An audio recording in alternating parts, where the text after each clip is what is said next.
Welcome there, traveler. Looks like you're in for a bit of a treat today. Sounds like we have some special guests. I think this episode's going to be a bit of a doozy. Did you ruin it?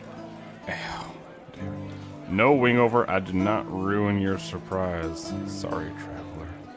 You know how he is. Why don't you go over and check out? Hello, travelers. Hopefully Michael didn't ruin the surprise. Today we have not one, not two, not three, but four special guests. You're thinking to yourself, oh my goodness, four special guests? And I'm saying, heck yes, heck yes. Today we have special guest Dave Cole from the Four Orbs. He plays TI-422, or is it 3 now? And he is an inevitable that has been sent to kill Borodon for breaking the laws of time. We also have Sarah from Sacrosanct, playing Val, the half-elf from another time, perhaps from the future. We also have Cassie from the Lovely Craftians, playing Marleme, the halfling druid, who comes from the small towns, ready to face the big world. And we also have Jeremy from the Midnight Kingdoms playing Maharogi, the orc monk, who comes from the land of the Midnight Kingdoms. Now, travelers, this is a good episode, a special episode, a fun episode. There's actually 2 parts, though there'll be another part soon, don't you worry. But we are going to follow a different group, a group known as Undeify. They've been hunting after one of the 3 blades of the Church of the Shining God. These blades are like, pretty much their elite warriors, the right-hand man, the people that go out and dole out the executions that the Church needs done. They are currently hunting the Arbiter. And just a little quick thing, I don't have an intern today, but I'm here to tell you that if you go over to battlebards.com and use the promo code BALLAD7DICE, that's the number 7, you can get 15% off your subscription and have sweet sound effects like swamp noises and fireballs and NPC dialogue trees. Ooh, never talk again, just use those. We also have another lovely piece of fan mail. This one says, "This production rocks!" 5 stars. I just got all caught up and I have to say, I am so impressed with this show! The passion and care put into it is so evident in the writing and delivery. You can really tell that everyone involved is giving it their all. I am so impressed with not only the DM's detailed and layered story, but also the ability to think on their feet and react to any situation. The sound production, sound effects and music really add to the experience and immerse the listener into the story. There are a great variety of characters whose stories are all linked together, creating a much richer, bigger picture. The minisodes are great for adding enrichment and detail. There's also a good blend of horror and comedy. I honestly love how funny this show can get!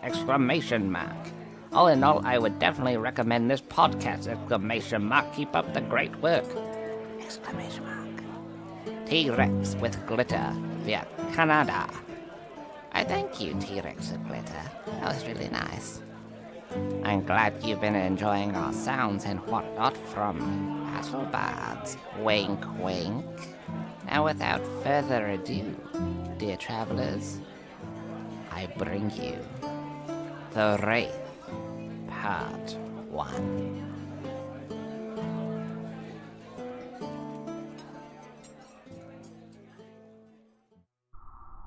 Hi, my name is Dave. I'm the Dungeon Master of Four Orbs, an actual play D&D podcast. I'll be playing TI-422, a ranger rogue inevitable from the planet Mechanus. My name is Sarah. I DM the actual play D&D podcast, Sacrosanct. I'm playing Valeri, the cranky high elf blade singer. Hey, this is Jeremy, the GM for the actual play podcast, Midnight Kingdoms, and today I'll be playing Maharogi of Cloud Tehran, a wing of the Kensai Monk. I'm Cassie from the Lovely Craftians, and I play Marleme, the Lightfoot Halfling Druid.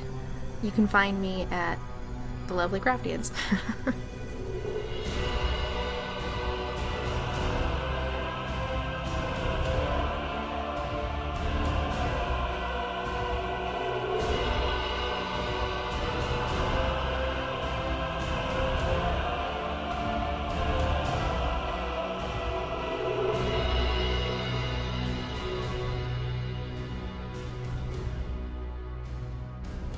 This time, on Ballad of the Seven Dice, we start off following the group known as Undeify, a band of chosen hailing from Sanctuary who are chasing down one of the 3 blades of the Church of the Shining God known as the Arbiter. The Arbiter has slain a great many chosen, and it's finally time to take him down. After hunting him from Sanctuary, Undeify has been chasing him through the woods all the way into the kingdom of Cormyr, and now, hot on his trail, they feel they're maybe even less than a day away. Let's go through, real quick, and just give a quick description of your character for each of you guys so that the listeners know what you look like. Let's start off with TI-423. All right, so TI-423 is an inevitable. That's a race in D&D that I am learning about as this goes along. He's a ranger rogue multi-classed character, and he has a metal body, obviously, as a robot. He's covered himself in studded leather because he wants to be more human-like. He's trying to be friends with the mortals that live here in Faerun. And he has a almost bucket-style head that kind of pivots all around and has that creepy, like, 360-degree turn around his neck. And if you see every once in a while, specifically at night, this iteration of TI-423 has an hourglass inside of his head, and you can see sand going down, up and down the hourglass, back and forth. And he also has a bunch of hydraulics for his arms and legs, kind of poke out of the studded leather because it can't be covered up by the studded leather. And it seems like this may be devices to cast magic in a more mechanical sense. And he talks like this: I am TI-423. Right on. Who wants to go next?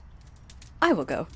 So Val is a high elf blade singer, and for the most part, he's pretty slender in his silhouette. He looks like not really much in the way of body weight or like he could take anybody on physically, especially because he tends to wear a cloak around his body that obscures most of him. And he's about 5'6", 5'7", because he looks like he's still 16, 17 years old in about human years. And he kind of acts like it too. So he keeps his posture pretty hunched. And he always has this sullen face. And we're not sure if that's just his resting face or if he just always is sullen. His skin is a sort of medium beige color. And his hair is jet black, but he has an undercut, and the top part down the back of his head is braided in a very long braid. Yeah, I think I covered everything. Under his cloak, he does have a bit of armor that looks metal when you see glimpses of it when his cloak opens up, but for the most part, it looks like it moves like leather does. Maha? Yeah, so, Rogiri of Antaran. He is an orc, but not your stereotypical orc. He has some of the facial features, so again, he has the very large shooting tusks and the longer ears, but he has more of the body of a Goliath. Very toned, longer, not that kind of stooped, beefy kind of look. He's obviously very, very strong, but he also seems very light on his feet. He wears very loose-fitting clothes. It's very simple, though. It's just straight white. And his skin is also a dark red, as the orcs that come from his world all have different skin tones. They actually have a structured society based on skin tone. And all he has on him is a longsword and a longbow and a large backpack that is littered with cooking utensils. And, yeah. Nice. It's pretty simple. Marlame. Alright, so Marlame is kind of your typical halfling. It'd be a little bit difficult to pick her out from a crowd of other halflings. She has, with the exception of a string of green ivy tattooed behind each ear that runs down her neck on either side, but you can't really see that unless you're right up against her, which she'd probably not be super down with. She's a druid. Yeah, I think that's about it, honestly. She's got some auburn hair to her, and she's just pretty average. Okay. So, the four of you are sitting just around a campfire that you started putting out. It's early morning and starting to dip into autumn. You feel that cool breeze going through these trees as the leaves are changing color. You look around at one another and see that everybody's finished getting ready. You know that just to the east is where that you want to go, where Bogbrook is, and where the Arbiter has run towards. Maha, I have a question. Yes, what is it? I noticed that you ate rations this morning along with the other two friends of ours. You didn't cook these rations. What was the need of the campfire? To stay warm. I look at the three of them and I say, do you feel warm? Val kind of laughs and he says, now, are we talking from an existential standpoint, or are we talking physically? Get out! I was going to say the same thing. I assume physical. So, you can assume things. Yes, I can assume things. Now, is that kind of like calculations that you're making, or is that you're thinking about something?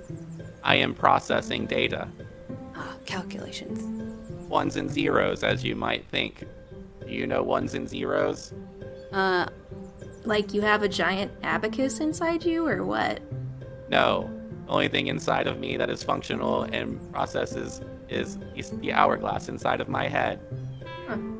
Val gets up and trudges through all the autumn leaves on the ground and kind of circles around T.I. and just doubles over enough so that he can peer inside T.I.'s head. I bend down. So what does this do, Hi Guy? What is this? Well, this is a new upgrade to my system. It was put inside of me so I can process things more quickly. All of this sand is really just little bits of metal that push the circuitry through and conduct energy so that I can process through data. Wow, that's really complicated. I suggest we get moving. Yes, we are very complicated beings, Inevitables. Let's teach the child on the way. Which, he just called you a child, Ty. Are you gonna take that? How old are you? I am 1 month old. Whenever I met you is whenever I first got here. Oh. Yeah, he's definitely a child then. 6 foot tall robot child. I meant no offense. It just means he is free to learn, which is better than most. Then we are all children. I took no offense. I have no emotions. True, we are all children. As long as we're all to learn. Val makes a very serious face. Sorry for the distraction. We can move forward now. The sooner we get moving, the sooner I can make lunch. By the way, Ty, I think we were warm. Good to know. Temperature, warmth, fire. So as you guys begin to travel through this forest, it slowly starts becoming more marsh-like. Your feet are sinking into the moss. You see that water is pooling up wherever you're walking. There starts to get a little bit more insects. Not too many just because of the season, but enough to annoy you, everyone except T.I. And as you guys are progressing, you finally find what you've been looking for, a merchant's road, so you can get out of this forest/swamp. As you guys climb onto this road and start progressing down, you see just in the distance, you've been walking for maybe a few hours, there are a number of ramshackle huts put together, and one slightly larger hut that looks like it's tried to be decorated to look fancy, and this sign that's hanging at an awkward angle that says Bogbrook. Does this look like a town or like a shanty town?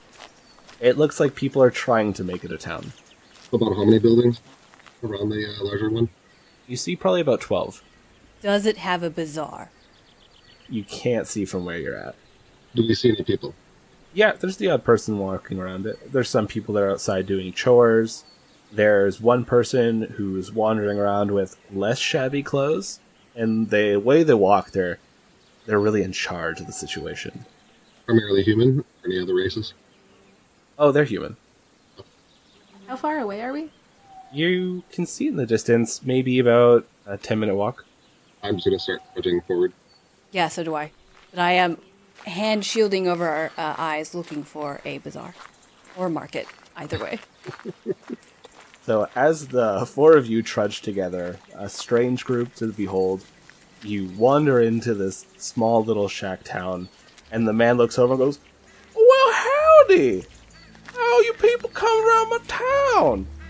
Well, welcome to Bogbrook. I am the mayor. You can call me Steve." I walked past him. Hi, Steve. I'm so upset. Well, oh, hello. Don't mind him. I'm so upset I'm walking past Steve, but I walked past him.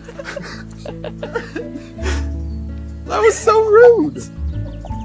So you are not Borodon? You know Borodon? Yes. Oh, I haven't seen Borodon in so long. Oh, you know Borodon? He owes me 3 copper. Oh, And a shirt. tell me where to find him. Well, let's see. The last time I saw him, I was in Geldspar, and then the town got done blowed up, and then Durham came, gave me a ride, then she gave me a town. I got this hat. I got this hat because I traded my shirt, but I want back my shirt. T.I. is just looking at him so stoically, but you can sense, you can hear all of the gears whirling inside of him and just processing all of this information as quickly as he can. And was it a Tuesday or was it a Sunday? If it was a Tuesday, I would have went out to the inn, but I did go to it was a Tuesday. I saw him on a Tuesday. My town also got destroyed, and everybody I knew and loved was killed. On a Tuesday? Yep. So where is Borodon? Well, he's probably dead in the town. Dead. Borodon. Dead. And then, you can, T.I.'s head just starts kind of rotating in a 360 degrees fashion. The three of you all know that Borodon did not die in Geldspar, but this man, he very much believes it happened. I'm going to walk over to T.I. and grab his head. T.I. He is not dead. Oh. Well, I'll be. Where is he then? That is what we were trying to find out. Well, shoot. Some of us. Well, thank you, Steve, for the information that you have provided me. One minor crime of yours in the past can be removed from the records. Which crime would you like that to be? One time, I may have stolen my best shirt from someone else. It was their best shirt, but they got killed, so I took it from their house.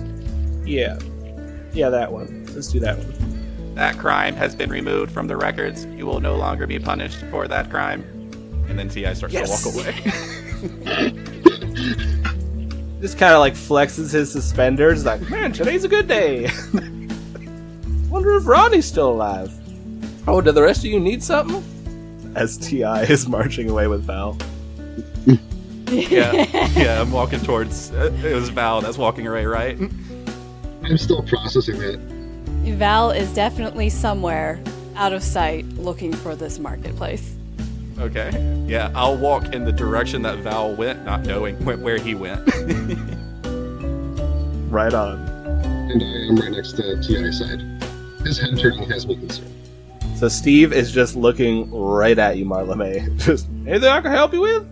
So, have you seen any weird travelers lately? Aside from us, anyway. Yeah, there's a real big guy, crazy cloak, came running through here. I think he stole a cow. How did he steal a cow? He picked it up. With his hands? Yeah. Did he have it over his head or what? Yeah, actually, he did. It was real fast. Couldn't catch him. That's weird. What? Why did he steal a cow? I reckon he either really likes cows or he wanted milk. I mean, who doesn't? That's fair. So, who did he steal the cow from? Old man Alfred Pearson. He lives in the shack 3 shacks over to the right.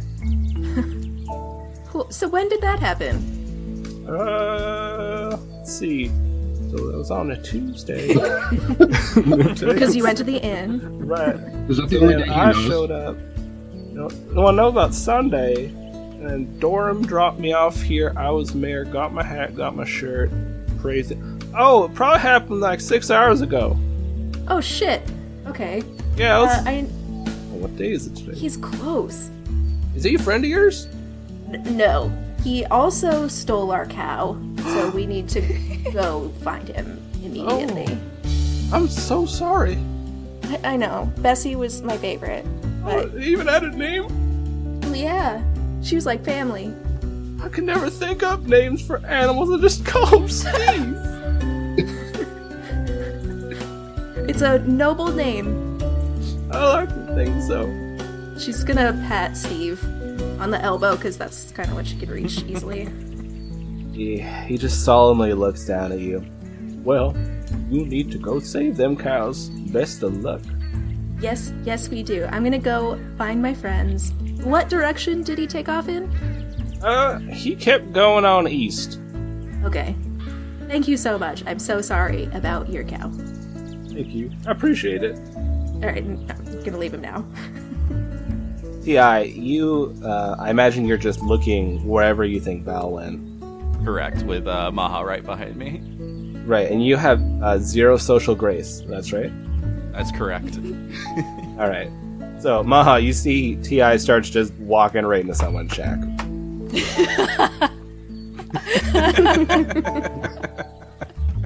gonna let him. They open it up, and old man Alfred Pearson looks up. He's got a big straw hat on. Oh, can I help you? Hi, yes. Are you Borodon? I don't reckon I am. I think I'm Alfred Pearson. Oh, do you know Borodon? Oh, let's see now. I know Mrs. Jackson. She met someone. Started with a B. Maybe it was Bradley. No, I don't know no Borodon. Thank you for that information. Have you seen Val? What does Val look like? Val is a high elf man with a long braid hair. Do you see high elf man walk by here? Well, I was spying on you all through my little window over there, and yeah, I saw Val. They walked right over there. And he just points the direction towards more of the huts where Val is frustratingly looking for a market. Cool. So T.I.'s head will turn towards that direction first, and then the body will turn, and then we'll start walking towards that direction. That's spooky. I'm just gonna keep staring at the man. So T.I., you walk over, you find Val. Val, there is no market here. You found one person who it looks like they were trying to sell you cats, but they weren't actually trying to sell you cats. They were just trying to get your money and say that this cat means so much to me, I can't sell them to you. Well, I really like cats, but man, this place fucking sucks. And then he kicks a rock. Don't worry, Val. We will find market. Thank you, T.I. I really appreciate that. I've seen Marla May put her hand on people, so I'm just gonna put my hand on Val, as if to comfort. Is it like an awkward, like kind of like on the top of the head, or like? Yeah, we'll say like I flip my hand upside down, where like the back of my hand is resting on his shoulder. Val reaches up and takes his hand and tries to turn it so that it's palm down, and then pats it. Is there anybody cooking or any cooking type smells? No, you don't smell any food at the moment. It's probably around like 10 o'clock. People just seem to be doing their chores at the moment. I'm going to keep a lookout for any types of interesting herbs, vegetables, anything that might enhance my cooking. Yeah, you see there's a number of them. They're just hanging on the side of shacks. So it looks like people are drying them out, getting ready for winter. They're drying a lot of different root vegetables and such. I'm gonna go wander. So you see there's this half-orc man. He's putting up all these different vegetables on the side of his shack where the sun's facing, and just looking so proud of this display they made. And then you walk on over, you see the assortment of vegetables. To us, it would seem like, you know, he's got beets, he's got potatoes, he's got carrots, and I don't know if from Maha's world, if he has all these different things or if it's more limited. No, it's standard fare. Oh, you're real red. How can I help you? I'm looking for quality produce. It looks like you have the selection You thinking about trading? here. Trade. What purpose? If trade, what is it that you wish to trade for? I need something that digs because I broke my last shovel. You got anything that's be real good for just piercing in the earth? That'd be great. Sadly, I do not. Damn. Well, I guess I'll take money. Is it just for gardening purposes? Yes.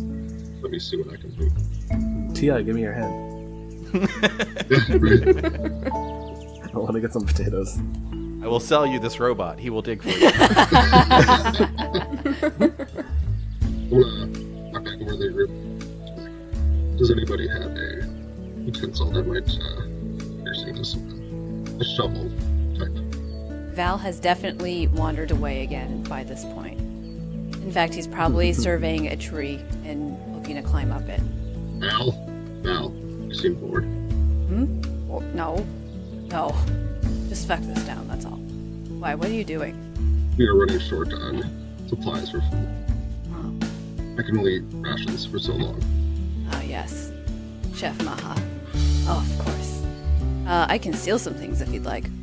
I don't know if this town has anything worth stealing. Stealing is against the law. You cannot steal.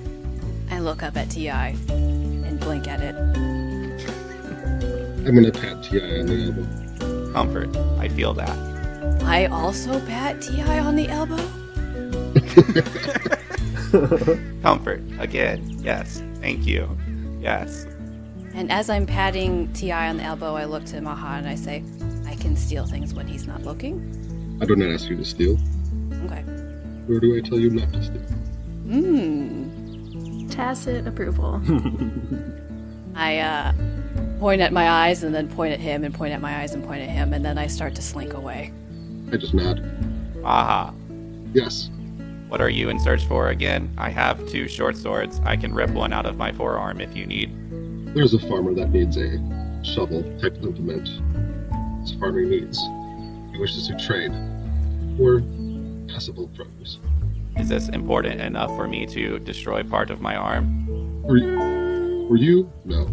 For me? Yes. Oh no. I do not ask you to do it, nor do I ask you not to. The choice is yours. I think I need it more right now. Must find Borodon. As you wish. Alright, Val, I take it you're going up and doing that thievery business? Yes, and he will slink his way behind one of the buildings until he's out of sight. Alright, roll me a stealth check. And while that is going on, I'm going to start looking for any type of what's his nuts running away with a cow. I'm bad. Oh, I'm bad the at Arbiter? names. Yeah, We have to go talk to that I'm guy. horrible at names, and I don't have notes. We just had a whole discussion. I know. Come on, this is a one shot, man. Marla May, did you find out any information from Steve? I saw you talking to him for quite some time. Yeah, it sounds like our guy stole some cow from an old farmer dude. And he was here like 6 hours ago, so I don't know if we really have time for this now, but Why would he steal a cow? that's a great question. Have we seen the Arbiter yet? I don't know. You've encountered him, yeah. Okay. So, Does he look like he could carry a cow? yeah. Okay, just making sure. He's like 7 feet tall, isn't he? Yeah. Yeah, he's a big dude with a cloak. Okay. Yeah. Just making sure. That's the description that Steve gave me. I rolled a 19. Oh, damn. They're... And then In a town like this, I don't think that's a problem. Yeah. Oh, this level 1 NPC. so from there, hidden, I pull out a rapier, which I really want just to be like a saber, but with the rapier damage. And then my hand appears, and I have a sort of like, my hands are gauntleted, so the joints are very heavy. And then when I ring my knuckles against the blade, it creates a very quiet musical sound that reverberates. And then I say a couple power words, drawing a circle in the air that makes the air pulse and sort of blur a bit. And then that blur travels up through my arm, and I start to dissolve and become invisible. Oh, fancy. So, what I'm going to do from there is just wander out, quite plainly, and take a look around and see. My idea is to take something from everyone instead of a lot from one person. Yeah, you see there are vegetables hanging on everyone's shack. They're all just trying to get ready for the winter. Cool. And one of the things that I wanted my magical items to be is a bag of holding. All right. I didn't choose the second one because I figured the first one was good enough. And then I will just wander up, and when no one's looking, pluck a potato here, a carrot here. I'm not all that familiar with the produce, so I'm just picking things that look edible and that I've seen Chef Maha use in the past, and putting them in my bag. All right, so you collect a good haul, but not enough to make anyone really suffer. You come back after maybe just a couple of minutes, and you're still very much invisible. The others are just talking with each other. You can hear them talking about how the Arbiter had stolen a cow from this place. Still invisible, I say, a cow? That's weird. You'll just hear this disembodied voice. So while she was out, I was heading towards the east side of town, just kind of looking for tracks or anything. Roll me survival. 14. You see some pretty large tracks that you're used to, like you guys have been following him for some time now. And it's these tracks where it's two long clawed front toes and one long clawed back toe that just allows this creature to propel itself forward. And so you see there are clear tracks where they're actually sunken a little deeper, so the story must line up that it was carrying a very heavy load and thus making deeper prints. Do they go along the road, or do they go up the road into... They go off the road. What kind of, is it forest, brush again? It's just like that combination of like forest slowly turning into like a swampish marshland. My dice tower. Oh no, you're one of those. They also all have to be on the highest number. Said T.I. I do the highest number thing. I do the highest number thing. Has to happen. I do that as well. The superstition of gamers. Okay, so yeah, you find these tracks and they're leading right deeper into the wilderness. The two of you, while you're talking, T.I. and Marleme, you hear the disembodied voice of Val. Val, where are you? Right here. I don't see you. I'm gonna start poking where I think the voice is coming from. Like jabbing with my finger. I dodge out of the way. So you're just poking in the air, you think you have an idea, and then Val, you're just probably making circles around this poor halfling. Yep. Come on, Val. What's up? What's going on? Are we doing something? Something going on? Come on. Come on. Humanoids are very strange. You're messing with me. Come on. What? I have a long time on this spell. It's I'd rather use it up. Well, then why aren't you doing something productive? I did do something productive. Just can't see I it. did one thing today. I would show you what I did, but I can't because it's invisible. Let's catch up to Maha. Sure. Yeah, let's catch up to Maha. Bye. And then he runs off. Yeah, I'm not too far away. I'm probably at the edge of... Can we see tracks? Oh yeah, you see this desk getting kicked up. So Maha, they all walk up to you. You have the tracks right in front of you that you're looking down. And you hear three companions come up to you, but you see two. Jeff. I'm probably used to this. Yeah, you really probably are. Jeff, why are you looking at the ground? Yes, Maha, have you found something? I found tracks to the marsh. Are they the Arbiter's tracks? It is quite evident that they belong to the Arbiter. And he, in fact, did carry something heavy. Probably that cow. So I believe so. Why did he steal a cow, though? Has he stolen livestock before? You found creatures that are slain along the way. Looks like he probably ate portions of them. Yuck. So wasteful. Never cooked them. Sushi. We must find the cow. Find cow. Alright, so do you guys head her off into the woods? Yeah. Yeah, I'll be leading the way. Alright, roll me a survival check. All of us, or just... Whoever's leading. Yeah, that is 26. Jesus. Oh, damn, yeah. This is so easy for you. You've been doing this for well over a month. You know the telltale signs, the snap branches, the giant gaps between footprints where it's clear that the Arbiter leapt to try to make you lose their trail. And you find your way, you're traveling through these bogs, and lo and behold, you start discovering bits and pieces of cow. There's some over here, some over there. They're hanging off from the tree. You hear the skittering of different animals as they quickly flee when they see you coming near, when they're eating on this. And you hear the sound of heavy rushing water and something kind of like the snapping of bones and something obviously eating. I'm going to draw my longbow and approach. How long has it been? Probably would have been traveling for at least 2 hours or so. Yeah.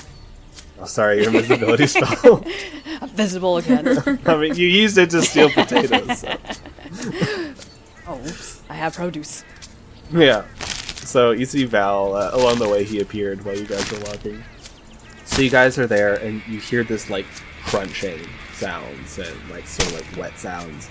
And you see Maha quickly crouch and pull out his longbow. Ti crouches and pulls out his heavy crossbow. Val will move over behind a tree and pull out the sword again. Okay. How long is the undergrowth here? Or how tall? Probably up to your waist. Okay, so I'm just gonna keep standing, and it's gonna be fine. Oh, yeah. So I'm just peering out through some shrubs, and I have my scimitar ready. Everyone make me a perception. I'm also trying to be stealthy. Oh, this is uncharacteristically high. Great. I'm probably gonna roll so low later. Oh no. Ti got a 17. Yeah, 21. Got a 15. 16. Alright, so you all see it, and then I need you all to make stealth checks.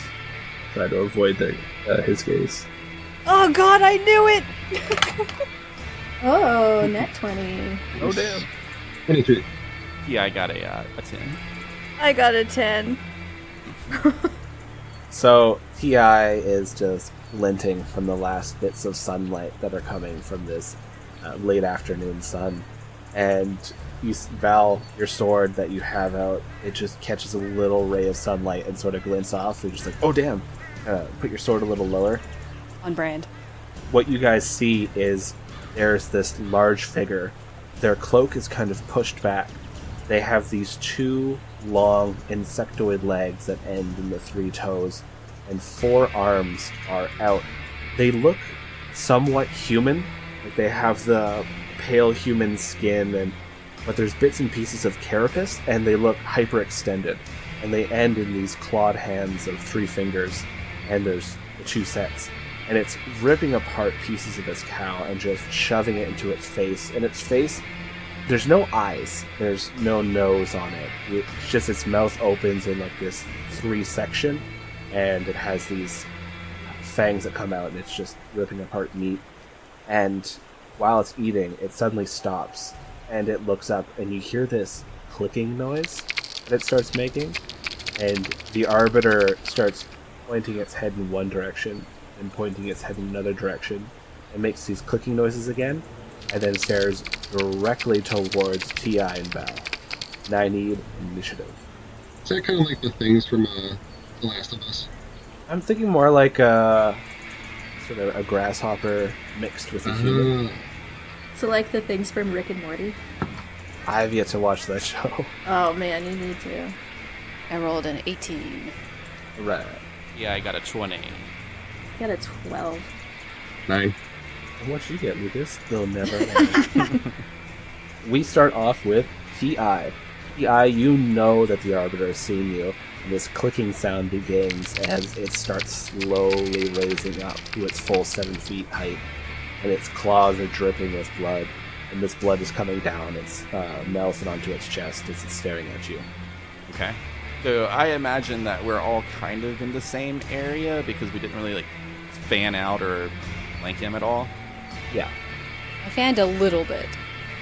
T.I. is going to leap to the left and cast Hunter's Mark using his bonus action. And then for his action is going to attempt to hide behind some brush or a tree or something. Alright, roll it. For the hide, I got a 19. So you see T.I. leaps out of there, and this mark suddenly appears on the Arbiter. You guys have seen this a few times when you're facing against creatures. It's kind of T.I.'s homing in mark.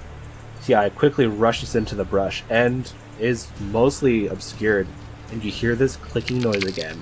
The creature is just following T.I.'s movements as he's trying to hide in the brush.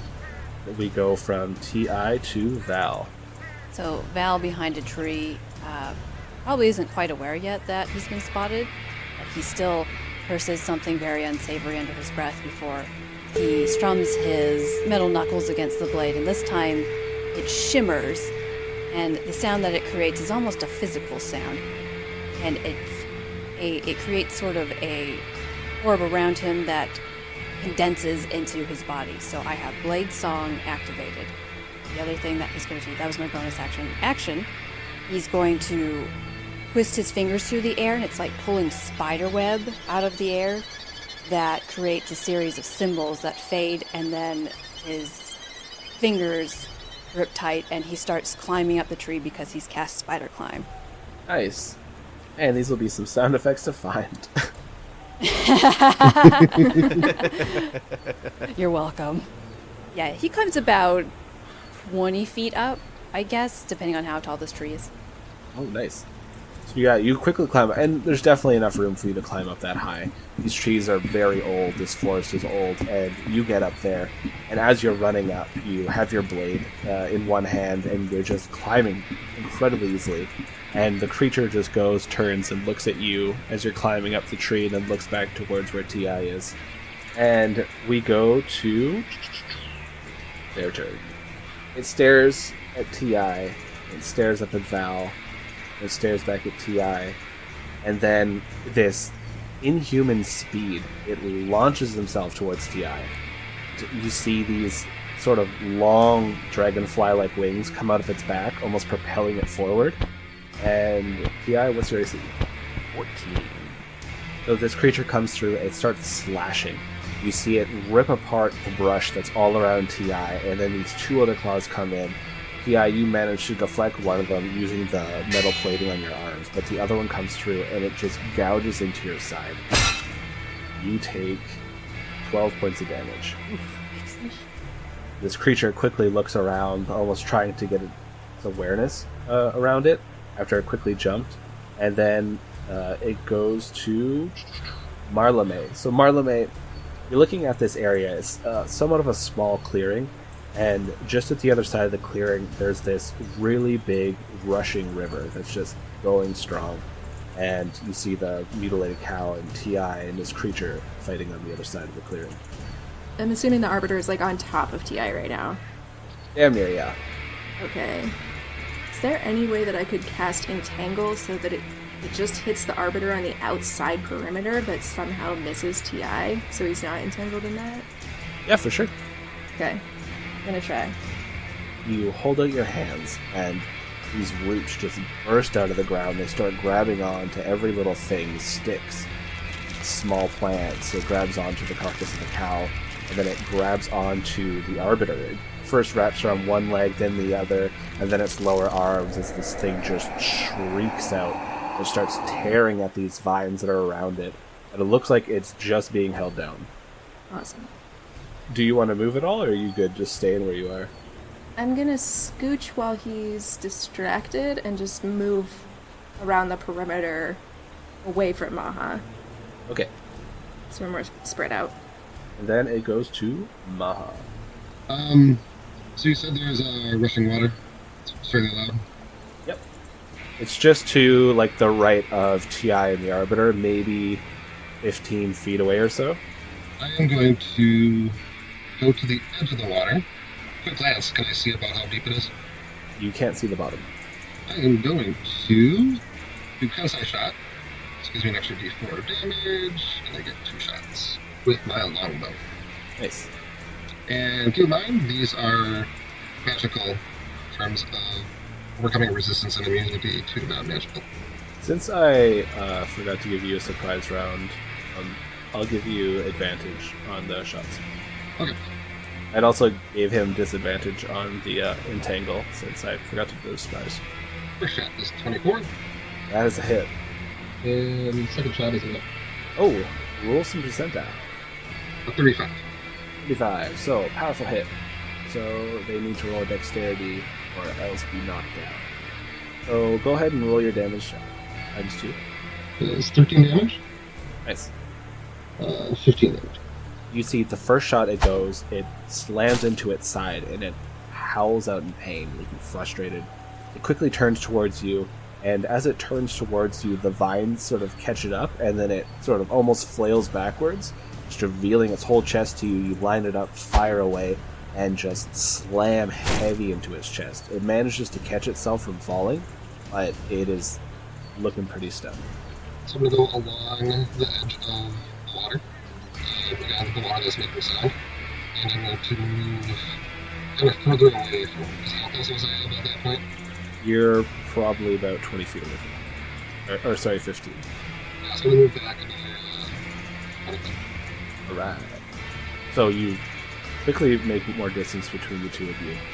And readying up your next shot, and we go to TI. So TI, this thing's all up in your grill. It's damaged your grill a little bit. Good beat. Is it still restrained by the entangle? That means I get advantage on it. Yeah, you do. So for my bonus action, I'm going to use my Planar Warrior feature from my Horizons Planeswalker. And you see an iridescent glow come from his forearms as two short swords pop out. And the blades are glowing with that planar shine. And I will attack with advantage against him.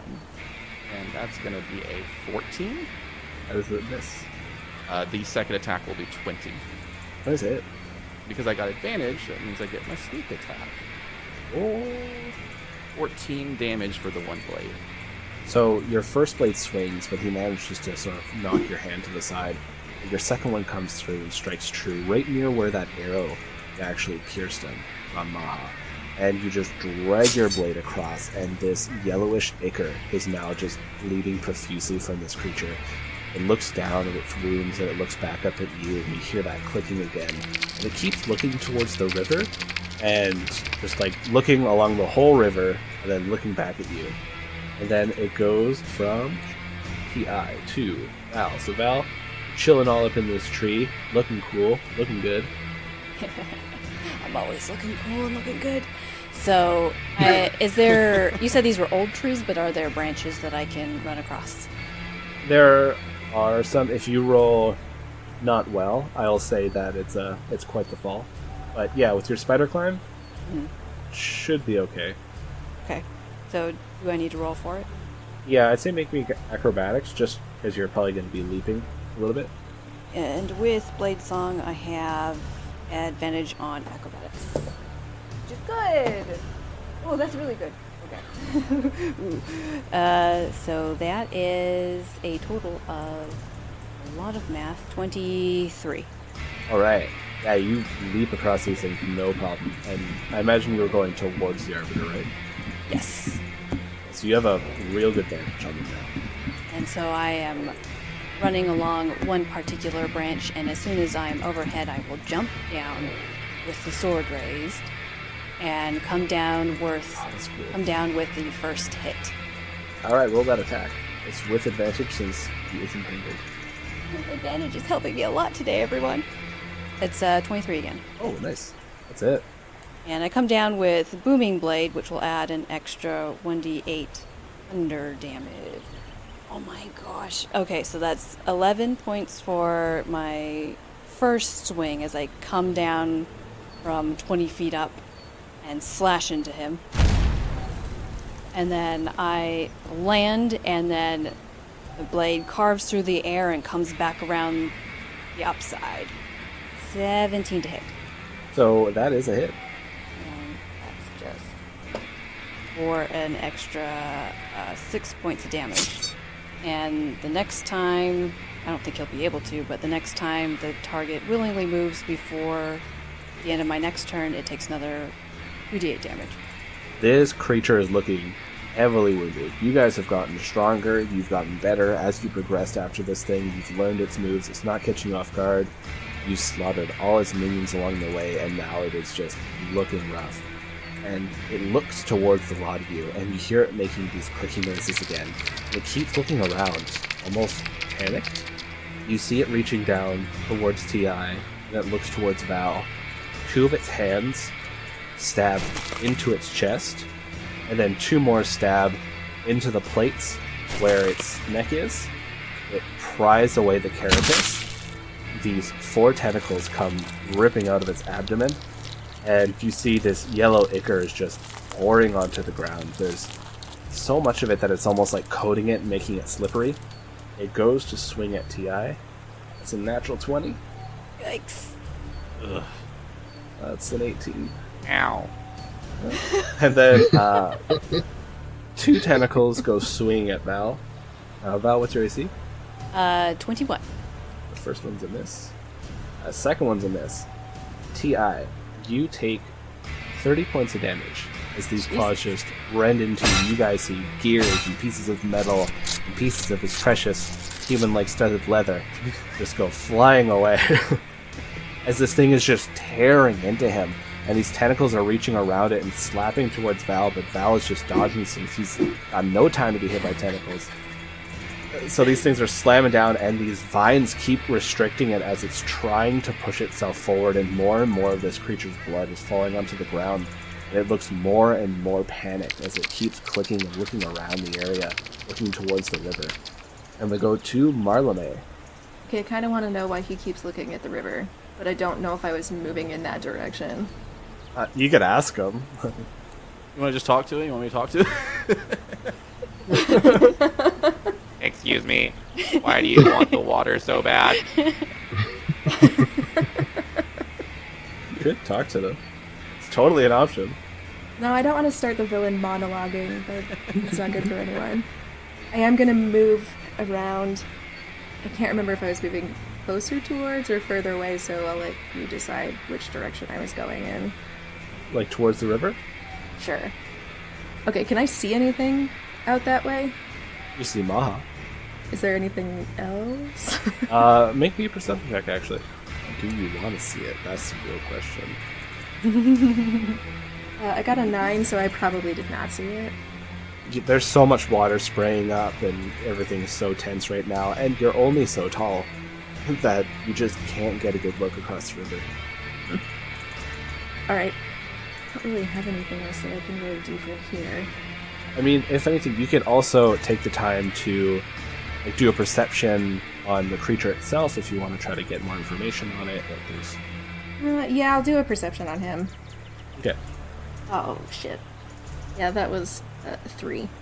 There is just so much gore around this thing, and you see Ti is not looking good. There is, like, so many bits sticking out of him and a little bit of smoke. And the way he's sort of walking and moving, it's a little wobbly. Is Cure Wounds going to work on him? I don't know. Yes. Actually, it does. Okay. Because the Inevitable have an ability to drain energy. So it's negative and positive energy, so yeah, it would technically work on them. Okay, he's too far away for me to do it. I think that was a touch spell, but... Yeah. I'll start making my way towards him so I can help out. You just start moving through all this underbrush. Your spell doesn't affect you, so none of the vines ever try to go and grab you. And we go from Marlame to Maha. Maha, you're right up at the river, right? Yep. I'll get you to make me a perception as well. Yep, I was just actually going to ask. Alright. 20. Alright, just enough. So, you look across the river, and you see branches swaying, and like grass moving and parting, but there's nothing there. But it's clearly something is making its way through this. Oh god. It seems fairly large. Looks kind of like it would be the size of a humanoid. Can I do a perception on the arbiter? You could, yep. Would that be too much of my action? I'll let you use your movement if you want to take like the extra time to look at it. Yeah, that's fine. Or if you want to sacrifice your action for it, that's an option as well. No, I'll sacrifice my movement. Yeah. 15. The Arbiter is losing a lot of fluids, and what it did to itself to get those tentacles coming out, that kind of seems like a last-ditch move. Gotcha. Spooky grass. Spooky grass. Exactly. Like, Is the do I spooky shoot, grass coming towards us or going away from us? Towards. do I shoot blindly into the brush, or do I try to finish off the arc? Finish one task at a time, just throwing that out there. Yeah, time to shout out, or was my perception using all that up? You could shout out something quick. Something comes from across the river. Then I will shoot at the Obitael. Val, from where he is, says, "What?" 20 hit. 20's a hit. 15, 19's a hit as well. 10 damage. Okay. The one shot goes, it hits it in the side where these tentacles are coming up from, and some of the tentacles just kind of slump down, and it looks towards Val and T.I., and you just hear this, "She's here." And then the other one just hits it right in the head, and it falls down to the ground. And its legs doing that twitch. The wings are sort of twitching on its back. And it is now dead. Ooh! Yeah! I made a special something. Honor and death. Maha, what's your AC? 20. So you guys are all like, "Ooh, yeah! Alright, we took this thing out." Maha's still trying to look a little across the river. And suddenly, you see... Well, actually, that's the thing. You don't really see anything. There's suddenly this wound appears on Maha's chest, coming from his back. And now there's a hole sticking out the front. And Maha, you take 15 points of damage.